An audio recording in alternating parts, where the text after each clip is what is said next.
The Grange Hall sat where the cottonwoods lost patience with the wind, and the prairie drew its own straight lines. It was a square of boards with a tin roof that pinged like a skillet when the day cooled fast. A place where the town stored its decisions. Quilting bees and seed swaps, wedding suppers and auction notices thumbtacked over last year's losses. On the night everything began, lanterns swayed from wire and dust rose from the floorboards in a soft halo around boots and hems. Fiddle and mandolin argued in friendly tones. The sign out front said Harvest Social, but the old-timers still called it the Shivaree because some names know how to hang on. I came in late, hat in hand, only long enough to swipe the doorjamb splinter, then back on my head because a man with hair like mine looks better under a brim. My shirt was clean if not new, the cuffs mended with my own crooked hand, and my boots had 2 inches of good left in the heels if I walked gentle. Jonah Avery, day hand, occasional fence rider, owner of little besides a bedroll and a saddle that fit no horse I could claim. The last of our family acres had gone to a drought and a winter vet bill for a mare that deserved better. The bank took the deed with a pen that never shook.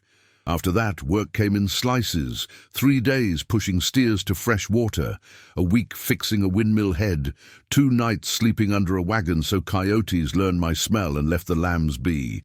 Inside, the music caught me by the ribs, the way it always had, since before the sheriff's office had my father's name on a foreclosure. The town was there, like it always is, for anything that promises coffee and pie for $1 a slice. The Whitcomb table sat near the windows, a little island of good wool and ironed collars in a room of denim. Mr. Whitcomb was the bank, the feed store, credit ledger, and most of the fences on the river's north side.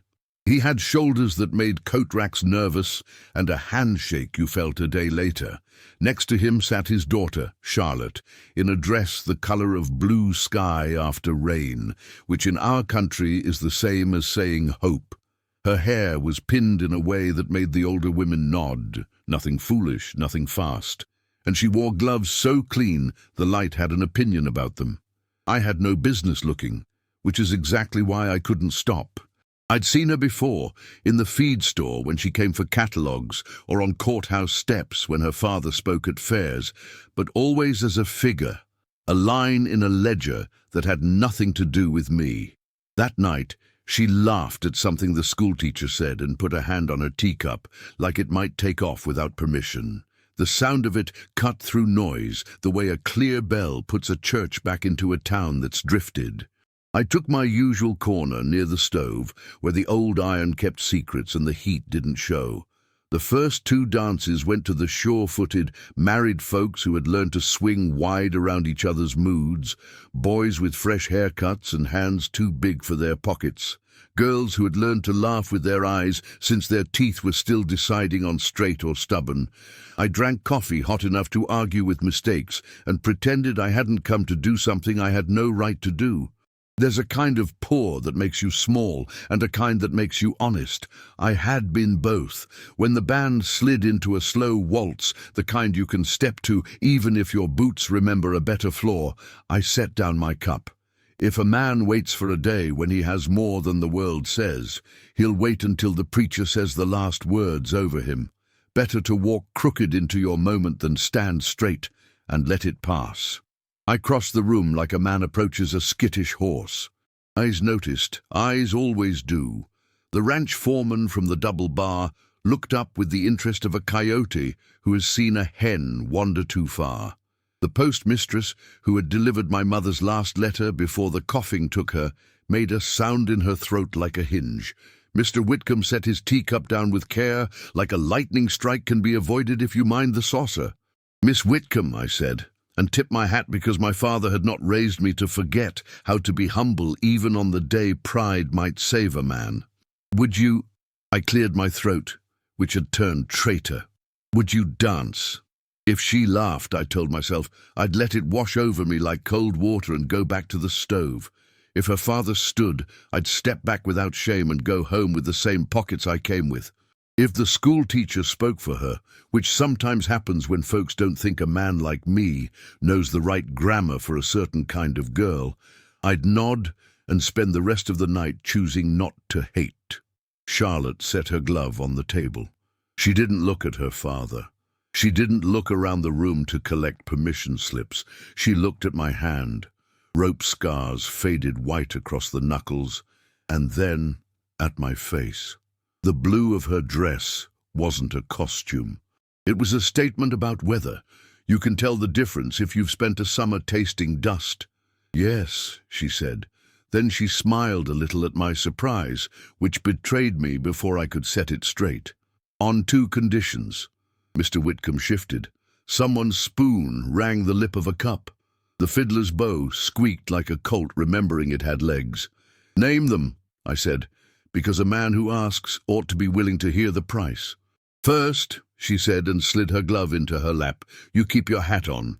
I was raised by a mother who told me a man's dignity is not a thing to be checked at a door, even when the room was built by the comfortable. Second, and here she leaned just enough that her perfume, which was not store-bought but something like lavender, lived next to clean soap, found me. You don't call me Miss Whitcomb while we're dancing. You call me Charlotte. If I'm giving you the trouble of my toes, you can give me the trouble of your honesty. The room heard all that it needed to hear, and then some it did not. Mr. Whitcomb's face remembered how to be stone. The schoolteacher's teacup hung in the air like a moon. An old rancher near the punch bowl said, "Well, I'll be," as if the Lord had misplaced his spectacles and just found them under the hymnal. I offered my hand. She put hers in it.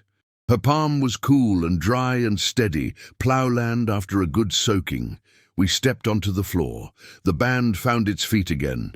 The room's hum shifted from "what is she doing" to "watch her do it," which is the exact moment a place learns whether it will be small or decent. We danced. I am not a man who thinks dancing is for peacocks. Dancing is for people who have learned how to carry their own weight and a little of someone else's without complaining. Charlotte was not showy. She moved like someone who had walked past fences early and late and knew where the ground sloped. She looked up at me like we were visible, and that being visible was not a sin. "You're lighter than a hand with a hat like that has any right to be," she said, a smile tucked under the words so only I could see it. "Ma'am." "Charlotte," I corrected, because a promise is a promise. I've carried feed sacks and a young bull's opinion of himself. A lady's steps are a fine change.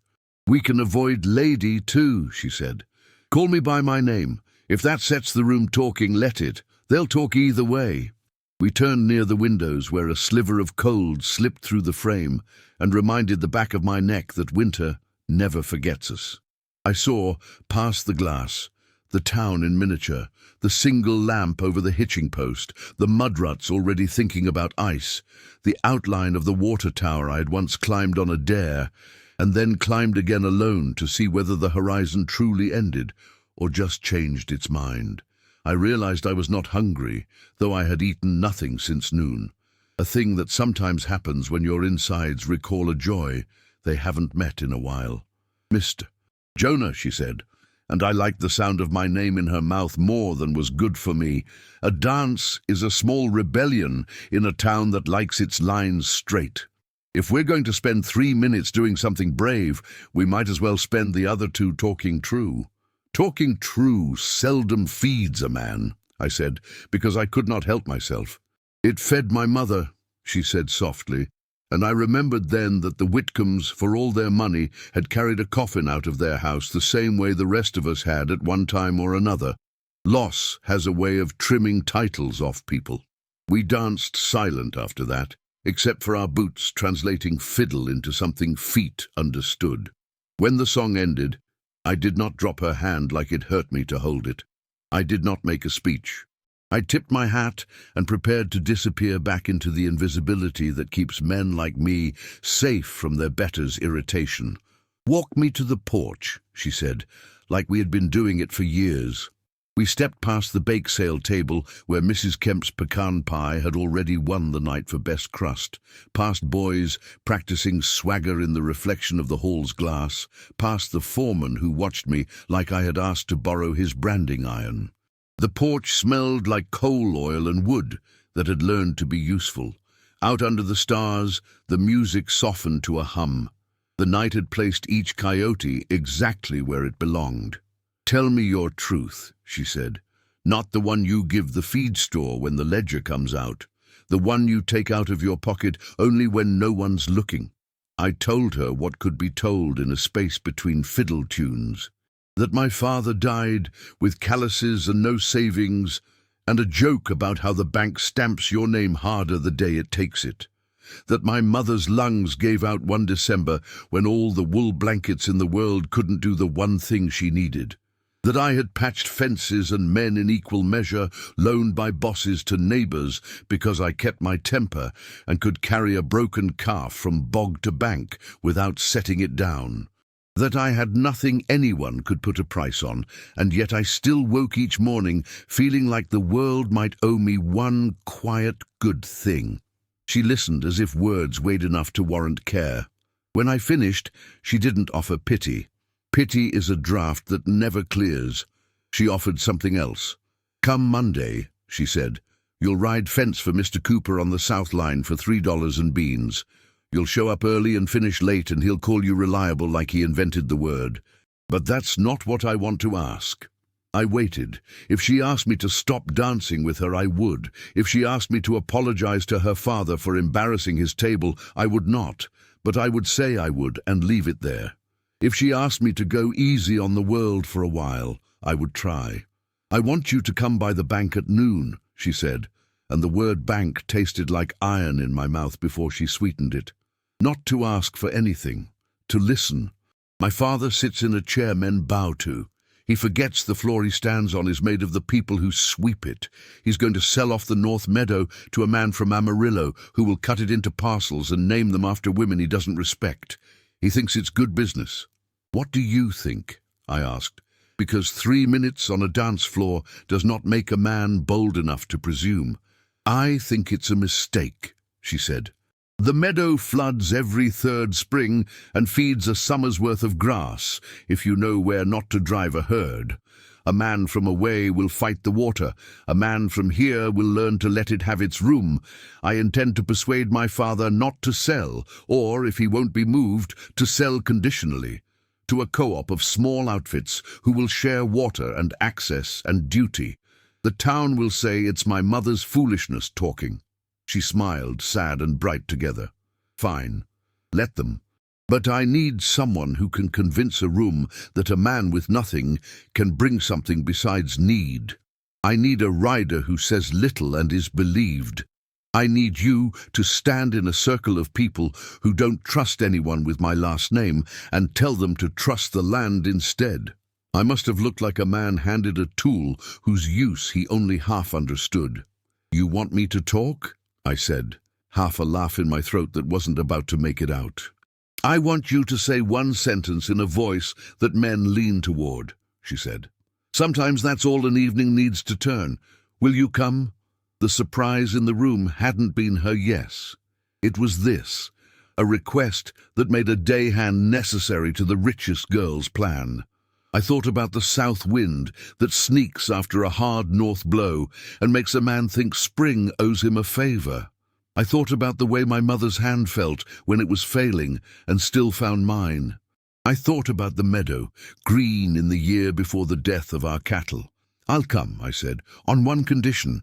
She laughed then, a small sound that made a man want to live long enough to hear it again. "Name it." "You leave the gloves at home," I said. "A person who's going to ask ranchers to trust a bank's daughter shouldn't look like she's afraid of dirt." "Done," she said. "And Jonah," she added, laying her bare hand lightly against the porch rail, the boards pale under her palm like a promise made visible. "Thank you for asking me to dance." We went back inside. They had already started a square set. A boy I didn't know much tried to make a joke he would regret in 20 years when he knew better. An older woman shook her head where he could see and taught him without humiliation. Charlotte stepped away to her table without glancing for her father's approval. Mr. Whitcomb watched me as if I had shifted one of his ledgers when he wasn't looking. Maybe I had. The band played a tune that said the night could end gentle if we let it. 3 minutes of bravery, I thought, can be enough to write a man into a different column. The night didn't promise me more than that, but it didn't take anything away either. And for a man who had learned to count on loss, that itself was a wealth. Monday noon, the bank's front window threw sunlight back at the street like it didn't owe anybody entry. I'd never walked through those doors, except to stand just past the threshold and take off my hat, while someone behind a counter told me that even honest men run late on promises when weather has its say. The floorboards didn't squeak inside, the carpet swallowed the truth of footsteps. The air smelled faintly of ink and dry paper, like rain that had decided not to come in. Charlotte waited near her father's office with her gloves off as promised, and her sleeves rolled one button higher than proper, which is more courage than folks give credit for. A clerk looked from her to me and back like one or both of us had failed to read the sign. She nodded toward the inner door. "He'll see us," she said. Mr. Whitcomb's office was all rectangles. The desk heavy enough to stop a wagon, the window that framed the water tower and a slice of cottonwood, the shelves that held rows of ledgers with spines as stiff as soldiers. He didn't stand when we came in, but he did tip his head to me like a man who remembers he was young once and refuses to be rude anyway. "Jonah," he said. He knew my name, which surprised me. Banks know more than they tell. "Sit if you like." I stood. "A man like me sits when he's invited twice." "Charlotte tells me you've got opinions about my meadow," he said. "I assume they are her opinions with your hat on them." "Likely so," I said. "But I've stepped that meadow in a flood year and in a drought. I know where the ground will give under a man who thinks he knows the place just because he's got a map." He leaned back a hair. "We're approached by a syndicate out of Amarillo," he said, like he was telling the weather. "They want to cut parcels for river homes. They'll pay proper. Taxes will thank me. So will the road committee. This town could use a pavement between here and the co-op elevator instead of prayers and gravel." "The river's a liar in spring," I said, as careful as a man trimming a hoof near a sore spot. "It looks friendly for 10 months and then takes back what it lent. A man who builds on that promise will holler to you when his porch floats past, and you'll either cold shoulder him or pay to settle him elsewhere. Either way, the town loses." Charlotte watched her father's face like a person reads a sky at dusk, counting the changes without announcing them. "I've drafted something," she said, and set a sheaf of paper on the desk. Her handwriting was precise and unfancy, the way a fence line looks when you didn't have to fight the bedrock, but still respected it. "Lord above," he said, but gently. "My daughter brought clauses. I brought a proposal," she said. "Form a grazing and water-sharing co-op. Lease the meadow in long terms to small outfits and day hands who pool their herds for that pasture alone. In flood years, we designate the South Flats as give back to the river and keep the North Knolls for graze. We rotate by draw, not by seniority. The bank holds the lease, but the co-op elects a manager for the pasture rotations and water days. Jonah could be that man. He knows fences, and he knows how to say yes and no without breaking a person." He looked at me like a judge looks at a witness who might ruin an afternoon. "And you're willing to be the town's complaint department?" he asked. "I've been a lightning rod without pay," I said. "Might as well earn my shocks." He grunted despite himself. "I assume there's a section about fees and who keeps the ditches clear." 3 pages, she said. "Fair fees, shared work. If a man can't pay cash, he pays with labor. If a man won't pay with either, he's out for a season. Clear rules, no favorites." He turned a page, then another. "Men like him don't show you when they're impressed. They loosen a finger from a paper's edge." He set the packet down. "And what happens when the river serves us a year meaner than we deserve?" "We rest it," she said. "Half or whole. We bring hay in and take our losses like adults instead of like victims." "And taxes?" he asked. "I've spoken with Miss Nora at the county," she said. "She says if it stays ag use, we'll do better than a row of river homes whose owners complain each spring." She paused. "She also says the state's watching us. If we do this right, we set a standard." He looked at her then the way a father looks at a child who has surprised him into being proud against his will. He covered it quickly with a cough. "This is not usual business," he said. "Usual business hasn't been kind," she said, and the room met her mother again, because that voice had that woman's clarity in it. He pushed back his chair and stood finally, which made me more comfortable, because no man should have to look up at decisions. He came to the window. From there he could see the water tower, and if he leaned, the first glint of river. He crossed his arms and let the quiet hold him, which is a skill. A knock at the outer door broke the spell. A foreman from the double bar wanting to talk interest rates on a new drill. A boy in town shoes asking about a loan for a truck he didn't need. A widow with eggs for deposit because her husband had believed in banks the way he'd believed in rain. Whitcomb handled them with a speed born of habit. When they'd gone, he looked back at us. "Charlotte," he said, "you're asking me to say no to a clean check and yes to a project that puts my name on complaints from men who think their day is the only one the sun rises for." "Yes," she said simply. "And you," he said to me, "you'll stand in that storm with my last name on your hat?" "I'll stand with the meadow," I said. "Your name can stand itself." He snorted, a corner of his mouth deciding to enjoy itself despite policy. "Lord, boy, very well. Here's my condition. You sell it to the town. You get them to sign on in public under the Grange roof with eyes on them. If they want to lean on my bank for patience next winter, they can lean on each other this summer." We set the meeting for Friday night. Word went out faster than a rumor about a preacher caught at poker. By noon Thursday, I couldn't step into the feed store without a man wanting to tell me why co-ops were for people who liked meetings more than work, and why Whitcomb was soft-headed to let his daughter play banker. By evening, I couldn't walk the alley behind the hardware without the widow Kemp catching my sleeve and saying, "You tell them I'll bake every Friday for a month if it means those boys don't put houses where we used to pick choke cherries." She. That afternoon, someone cut my day's work short. Mr. Cooper, the Southline boss who had promised $3 and beans, met me at the fence with a face like crazy quilt, the kind that has more seams than cloth. "Jonah," he said, not meeting my eye, "we're good for the week, but after Saturday I got told to cut a man. Orders from above me.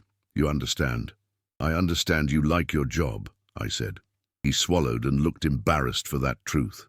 "The foreman says you're spending too much time talking in town and he doesn't pay you for politics." "I don't recall speaking politics," I said. "I recall speaking water." "To men like him," Cooper said, "they're the same thing." I walked the rest of the fence line with a patient anger in my pocket. A day-hand's rage is worth less than the head rope it gets under. I cut a broken wire, spliced it, set a post firm, and thought about Friday. The prairie, which has no interest in a man's pride, kept on being itself, grass bent and straightened by the wind, as if answering a question. Friday, the Grange Hall filled past safe. Wagon wheels rattled outside until the hitching posts had more rope than a county fair roping pen. The widow Kemp's pies migrated to the back table because she said people are kinder with food in hand. The foremen sat together like a pack. Small ranchers circled each other, wary as colts at their first branding. Hands like me stood near the stove and waited. A boy from the paper, who wasn't from any paper you'd expect, raised a pencil he was itching to use on either a speech or a scandal. Whitcomb stood at the front and did what he always did, toted numbers like they were sheep, and he a dog. He made his argument, check from Amarillo, taxes bowing in gratitude, road committees smiling at ribbon cuttings, the general feeling that money from away buys a town out of its boredom. He spoke well. He always had. Then he did the surprising thing. He stepped aside and motioned to his daughter. Charlotte walked to the front. No gloves. A dress that wasn't new. Boots under the hem that had seen dust in honest work. She spoke her plan without brag. She said, rotation like a prayer and rest like an oath. She said we could trust water to be fickle and men to be worse and still make it work if the rules were written and kept. She said if a man couldn't pay cash, he paid with fence work, And if he couldn't work because he was old or ill, the co-op would find value in his knowledge. She didn't say charity. She said competence. Folks leaned in. Then she did the thing I had not expected. "Jonah," she said, "would you speak?" A man who has spent his life quiet develops the ability to throw a sentence like a loop, true and round and sure, without whipping. I took off my hat and looked at the people who had pretended not to see me for years. "My father told me a river is a liar in spring," I said. "He told me good neighbors aren't. If we write down what being a neighbor means, and we sign it where we can see it, we'll have something to hold when the water decides to teach us humility. That's all I have." That wasn't all I had, but it was enough. The murmurs shifted. The widow Kemp raised her hand like school and said, "My pies say yes." Mr. Cooper looked down and then up and said, "The South Line says yes, long as the rules keep us equal to our betters." A foreman scowled and said no for show, then softened when he counted potential grazing days. Even the boy from the pretend paper lowered his pencil and looked like a human. We wrote our names. We did it in public. Men I had only known by the squeak of their saddles made their marks steady. Whitcomb signed last, his pen as deliberate as a brand. When it was done, the room didn't cheer, it exhaled, the way a body does when a broken bone fits back into place. After outside, the wind turned north and the stars came warmer anyway. Mr. Cooper put his hand on my shoulder like an apology and said, "Hold that manager job, Jonah. I'll bring men to mend the south gate." Whitcomb stepped close enough I could smell the starch on his cuffs. "You made me nervous in a way I haven't been since I was poor," he said. "Thank you." He paused. "My daughter's stubborn." "The good kind," I said. He looked at me then and chose to be a father instead of a banker. "Treat her like she's ordinary," he said. "She's not, but she needs to be sometimes." "I can manage ordinary," I said. "It's fancy I can't afford." The next morning, my job on the South Line ended, as predicted. I didn't curse. I put on coffee and went to the meadow with a notebook I'd bought for 5 cents and a pencil out of Charlotte's desk. I walked the places a stranger would put a house and marked them no.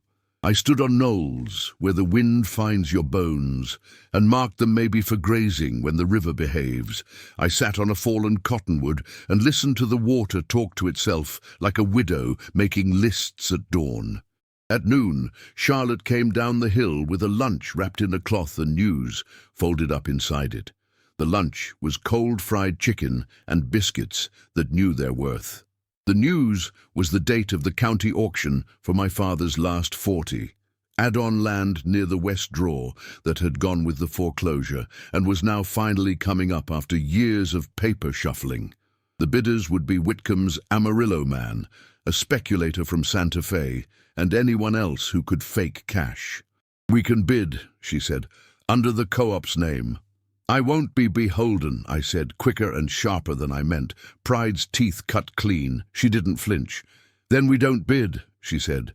"We do something that will make the town mad now and grateful later.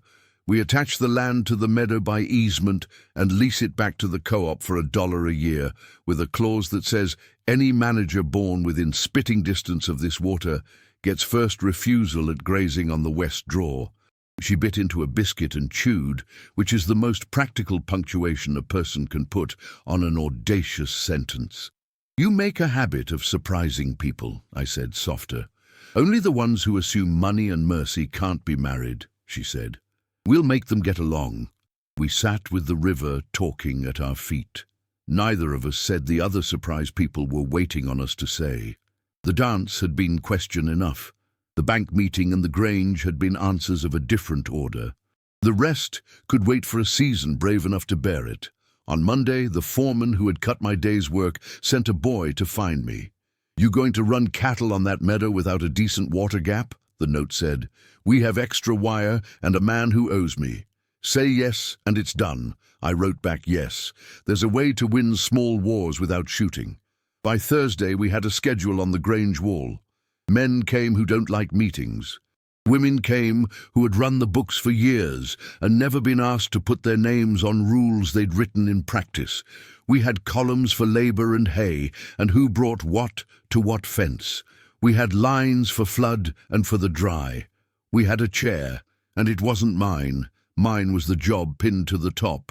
Rotation manager, which is a fancy way to say a person who makes sure the greedy get tired and the timid get a turn. In the weeks that followed, the town learned our yes had costs. The Amarillo man took his check and went elsewhere, which meant the county road would wait another year. The feed store grumbled that co-ops barter too much and cash too little. The newspaper, the real one, printed a column that said we'd slipped into socialism without asking permission from the governor. The boy with the truck loan got his papers anyway, then parked in front of the cafe every afternoon like it was a victory. And yet the water that came late that spring spread where it always did and stopped where our marks told it to. The meadow greened in a way that made a man forgive near anything. The heifers learned the rotation like a song. Old men who had sworn at each other in '79 over a gate remembered how to nod. There were complaints to manage, and I managed them. There were moments I wanted to throw my pencil into the river and watch it go, and I didn't. There were days I missed what pride calls lonely, because together is louder than a man like me prefers. I lived anyway. The dance that started it had a second verse. At the next social, after we'd signed names and hung calendars and laid out pie, I saw Charlotte across the room in a skirt that had seen fence staples and a laugh that made the kerosene lamps burn honest. I went over, slower this time because a man learns. "Charlotte," I said, "would you—" "Yes," she said, without conditions. Then as we stepped to the floor under the same lanterns that had watched us the first time, she leaned and said the only thing that could have improved a room already full of enough. "This time, you call me by my name before they do." We danced. People didn't gape as much. Whitcomb even smiled with his teeth small and private. The music didn't care what we intended. It turned notes into steps and steps into a kind of faith, and for 3 minutes again the town chose to be decent over small. After the song, we didn't head for the porch. We stood in the middle and let the rest of the night happen around us. It did just fine. The county auction was set for a Tuesday morning at 10, which is a cruel hour for men who work for a living, and generous for men who can insist other people wait. The courthouse steps held a clutch of hats and a handful of suits. The clerk, with the loudest voice in the county, stood with a stack of folders like hymnals and a bell none of us needed to hear to know we were being called to confession. They read out, parcel after parcel, someone's pasture remade as a line in a book. Folks bought pieces of each other's lives, if they could afford to, and then avoided each other's eyes at the cafe. When they called the 40 that had carried my father's last prayers, the air thinned. I had told myself I wasn't attached. A man whose life depends on weather learns to let go of things that can drown him, but names sink hooks you can't see. 40 acres, Westdraw, contiguous to Whitcomb Meadow, the clerk sang. Bidding starts at $8 the acre. The Amarillo man wasn't there. He had found a river elsewhere to ruin. A Santa Fe speculator we didn't know stood on the top step in city boots that would turn a man's ankle on a prairie ant mound, much less a gopher hole. He raised his hand. 8, he said, and then 10, because the first bid is always a way to tell a town you don't leave before dessert. Charlotte stood at the bottom of the steps in a plain dress and a hat not designed to show off anything. She held a folder, and beside her stood Miss Nora from the county with a pencil tucked behind her ear, like she had a right to write the day. Mr. Whitcomb hung back, as if to give the morning a chance to be its own boss. A handful of small ranchers from the co-op stood on the grass under the live oak, hats off, hair showing what the wind had been up to. 15, said a man from Santa Fe, and a lady in a straw hat with a peacock feather no one in this county owned said 16, for reasons unknown to us. Charlotte did not bid. 20, said the Santa Fe man, and when no one else spoke he smiled just a bit with one corner of his mouth, the way men do when they imagine the future will be grateful to them. Sold at 20, the clerk breathed in, ready to ring what didn't need ringing. Hold, said Miss Nora, pencil twitching. Before you sell, the county has received an instrument to be entered into record. She lifted her chin at Charlotte, who stepped forward and handed up the folder. This is a proposed conservation easement, Miss Nora said, and the speculator's mouth forgot how to arrange itself. Filed by the Whitcomb Trust, creating a protected corridor between the existing meadow and the west draw, and stipulating permitted uses as agricultural grazing and floodplain only, in perpetuity transferable with the land. The clerk stammered. We can't approve that in the middle of a sale. You don't have to approve it, Miss Nora said, polite and iron. It's already recorded. It runs with the land from this minute. Whoever buys the 40 buys it with the easement tied to its ankle. A murmur went through the hats that had known water and law longer than the clerk. The Santa Fe man stepped forward like he intended to argue his boots into our dirt. You can't tie a man's hands like that, he said. You're welcome to keep yours in your pockets and bid elsewhere, Miss Nora said. The clerk looked at Charlotte. Charlotte looked at me. I didn't know what to do with that. The bidding resumed, suddenly less crowded. The Santa Fe man said 21 without enthusiasm, then looked at his shoes like they'd betrayed him. No one else spoke.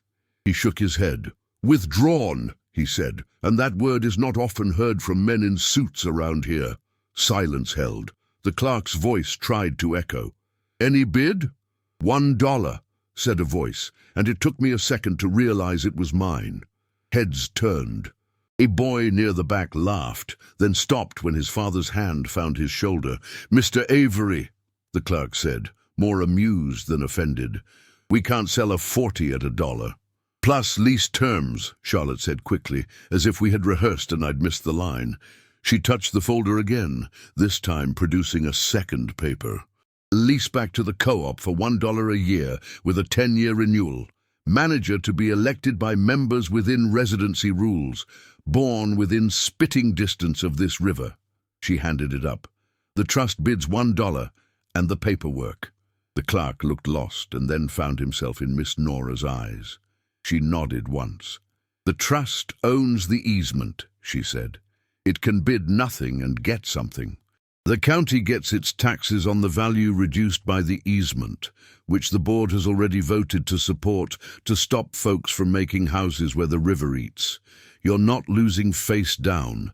You're acting like your granddaddy thought a county should act. The clerk swallowed.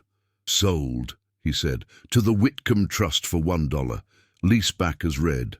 I exhaled something I'd been holding since I was 12 and first learned people talk long after they're dead through papers that outlast them. Charlotte looked at me, not triumphant, not smug, just steady. After, under the live oak, a circle formed of people who had just watched a thing they didn't know our town could do. The foreman who had cut my job stuck his hand out. Not a generous hand, but a man's hand. I took it. The Santa Fe man got in his car and drove away without the horizon blessing his rear view once. Mr. Whitcomb approached with the caution of a man coming near a horse he's never brushed, and said nothing until the quiet made him brave. I would have done the same thing if I'd been smart, he said, but I'd have done it worse. Charlotte smiled at a spot somewhere near her father's shoulder, and then at me. You owe me nothing, she said quietly, so only I heard. The meadow owes you something. We've arranged for it to pay. Folks will say I took charity, I said. Folks always need their story to fit their furniture. Let them, she said. They'll get used to a new arrangement if they want to eat beef and bread in the same year. That afternoon, work replaced ceremony. The river had chosen that week to rise a hand's width out of its banks, as if to inspect our forms. We set the first water gap under the new plan. Miss Nora, who had no call to carry wire, carried it anyway. The widow Kemp came with lemonade and told us to keep our tempers. Mr. Cooper brought fence staples and a story about his grandfather and a flood in 22 that could not have happened but did. I set a brace post with a man who had never liked me, and we sweated the dislike out of us until it had the decency to leave. At dusk, when breath showed a little and the mosquitoes declared a truce, we stood and looked at the work as if there were a judge. The water nudged our wires like a hand testing a new gate and then accepted it for now. The meadow held its green back a month longer than usual that year. That night there was no dance, but there was a kitchen with 2 chairs and a light that didn't try to hide what it touched. Charlotte set her gloves next to my hat and poured coffee we didn't need, and we sat like people who had been lucky and careful and planned to continue being both. "You could have bid the 40 straight," I said. "I could have," she said. "Then I'd own you in the eyes of men who count favors like coins. I'm not interested in that ledger. You handed me a pasture," I said. "I handed a pasture to the co-op," she said. "Don't insult me by pretending you believe otherwise." We were quiet then, which is a kindness 2 people can give each other when the town has taken so much of their voice. The house ticked as it cooled. Somewhere a dog remembered it had a job. The night settled into itself like a well-worn boot. "I never knew how to ask you the other question," I said finally, surprising myself with my own courage and timing. "The one folks have tried to push between us since the first dance." She smiled without looking at me. "It's a big question," she said. "We can outrun our own good sense with it." "We could," I said. "Or we could let the prairie teach us what it teaches all things that try to move too fast." "What's that?" she asked. "That water has more to say about the shape of a place than any man," I said, "and that the difference between flood and green is whether we give it room." She laughed then, a sound I've been chasing since the first night, and shook her head. "You're going to make a poet out of a pasture map," she said. Then gentler, "We don't have to decide anything that feeds gossip. We can decide smaller. Will you come to supper on Sundays? Will you let me come along to check the north fence when the wind shifts? Will you tell me when you're wrong before the town tells me?" She turned at last and met my eyes. "Will you ask me to dance again when the fiddle's set up in 2 weeks so the gossipers can work their tongues and we can work our feet?" "Yes," I said, "to all of it." The town didn't absolve us after that. It never does. Men who had wanted the meadow for themselves looked at me like I'd stolen a cow at midnight and fed it my name. A woman told Charlotte in the store that she'd meant well, and then told 3 other women that meaning well is worse than doing nothing at all. The bank had a run of small troubles that weeks later we could trace to people who resented a bank that had learned how to bend. Mr. Whitcomb weathered them with a reminder that profit and kindness are not enemies if you're not lazy. But the co-op held. The water obeyed its own rules, and we obeyed ours, and between the two a narrow lane called Good Enough appeared. Calves were born, and we lost fewer than usual. Fence lines stayed mostly tight. Men argued in meetings and then showed up where the list said, because the list had their names on it, and public is a virtue in a place that forgives slowly. At the next social, the lanterns were the same, the band different by a fiddle but equal in heart. I crossed the floor without fear that I'd find my way back to the stove. I offered my hand without apologizing for it. Charlotte stood and put hers in mine with the ease of a decision that has already met its tests. We danced, and if the town thought that meant we were promising each other mornings, that was the town's business. We were promising each other the next 3 minutes, and then the next, and sometimes that's the only promise that keeps its integrity. When the song ended, we didn't go to the porch. We stood in the warmth of people who had decided not to be smaller than their land. The widow Kemp wiped her hands on her apron and said, "About time." Mr. Cooper nodded once, like a man who has corrected a misset fence. Miss Nora lifted her pencil like she was about to declare a holiday, and then thought better of it. Afterward, under the stars, I walked Charlotte to her buggy, and felt like a man who owned a piece of something money can't find. "There's a proposal I'm not making," I said, "and another I am." She raised an eyebrow, amused and careful. "The one I'm not making is the one the town wants. Not yet. The one I am is this. Let's run the co-op a year. Let's see if the meadow keeps green. Let's see if we can be stubborn in the same direction. If we can, we'll sit on the porch under a sky that owes us nothing and ask each other a different question. And if we can't, we'll still have done a thing worth doing." She took off one glove and set her bare hand on mine. "That," she said, "is the best kind of proposal." We heard coyotes then, singing the old song that says the night belongs to things that don't need our permission. The river moved in its sleep, the meadow settled. The stars, ruthless and indifferent and thus honest, watched as a cowboy with nothing and a banker's daughter with too much tried to find a pace that would keep them together without insulting their land. If we were lucky, the prairie would teach us. If we weren't, it would correct us. Either way, we'd step in time to a tune older than our town. We climbed into our separate wagons and turned toward home, and between us lay a mile of road and a shared map we had drawn with our feet. The lantern at the Grange Hall went out, the wind tucked itself into the cottonwoods, and out there, past the last fence line, the water found its way, as it always does when you give it room.